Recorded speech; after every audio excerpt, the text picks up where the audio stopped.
Itu dokumennya berupa apa, Pak? Berupa kertas, dokumen-dokumen rahasia yang berisikan dugaan skandal, atau kemudian ada juga rekaman suara yang kemudian valid sekali, valid betul, atau kemudian juga bahkan ada video.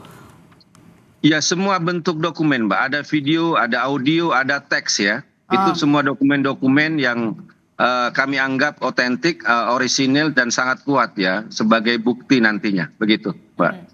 Kenapa kemudian dititipkan kepada Bu Kony yang kemudian akhirnya dibawa ke Rusia? Kenapa nggak langsung aja dilaporkan, dibongkar aja ke Ya, KPK atau ke kepolisian? kita bicara soal kepercayaan publik terhadap lembaga-lembaga negara, terhadap penegak hukum saat ini, Mbak. Misalnya kan KPK ini sudah banyak menerima laporan kasus-kasus korupsi besar ya, tapi kan tidak ada tindak lanjut. Misalnya apa yang disampaikan oleh almarhum Faisal Basri terkait dugaan ekspor ilegal biji nikel yang merugikan negara itu ratusan triliun. Bahkan sudah menyebut ada nama Bobi Nasution, ada Erlangga Hartarto ya. Videonya ini sudah beredar, tapi kan tidak ada tindak lanjut. Laporan Ubaidillah Badrun terkait dugaan korupsi kolusi anak-anak Jokowi ya, yang sudah berapa kali dilaporkan tapi tidak ada tindak lanjut. Ini kita bicara KPK.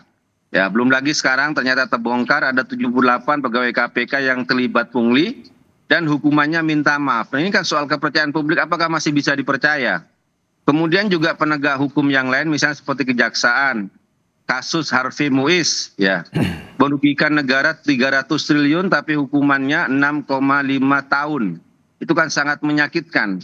Kemudian juga polisi ya, kita tahulah polisi juga bagaimana terakhir-terakhir ini terlibat dalam beberapa kasus penembakan mahasiswa yang kemudian direkayasa, kemudian ternyata terbongkar lagi soal pemerasan terhadap wisatawan Malaysia.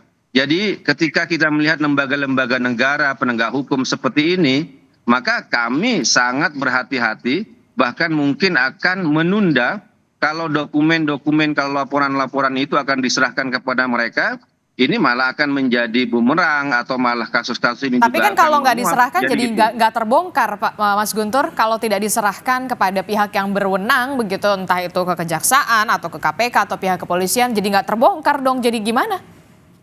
Ya, kembali kepada kepada yang saya sampaikan tadi, kalaupun kami laporkan juga kami tidak percaya bahwa kasus-kasus itu akan berlanjut ya dengan kondisi lembaga negara penegak hukum yang seperti saat ini.